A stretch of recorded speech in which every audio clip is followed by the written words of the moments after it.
এসো এসো আমার সোনা নাতি নাতিনারা, আজ দাদু তোমাদের একটা দারুণ মজার গল্প শোনাবে। অনেক অনেক বছর আগে একটা ছোট্ট গ্রামে ছিল এক আশ্চর্য জাদুর হাড়ি। তোমরা হয়তো ভাবছে, হাড়ি আবার জাদুর হয় নাকি? হ্যাঁ রে, এই হাড়িটা কিন্তু কথা বলতে পারত।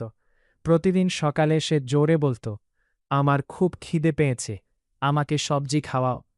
গ্রামের সবাই হাসতে হাসতে গাজর কিন্তু সেই গ্রামে ছিল এক দুষ্টু বানর। সে মনে মনে বলল, আজ আমি সবাইকে একটু বোকা বানাই। এই বলে সে নিজের পুরনো জুতোটাই হাড়ির মধ্যে ফেলে দিল।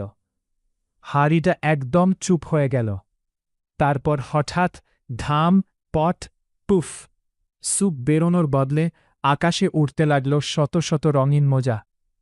একটা মোজা গিয়ে পড়ল বানরের মাথায়, আরেকটা গ্রামের মডেলের, এমনকি গরুর কানেও ঝুলে গেল দুটো ছোট্ট মোজা। সবাই এমন হেসেছিল যে হাসতে হাসতে পেট ব্যথা হয়ে গেল।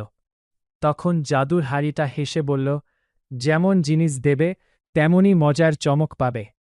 তাই সোনা বাচ্চারা, কখনো দুষ্টুমি করে অন্যকে বিপদে ফেলো না। ভালো কাজ করলে ভালো ফলই ফিরে আসে।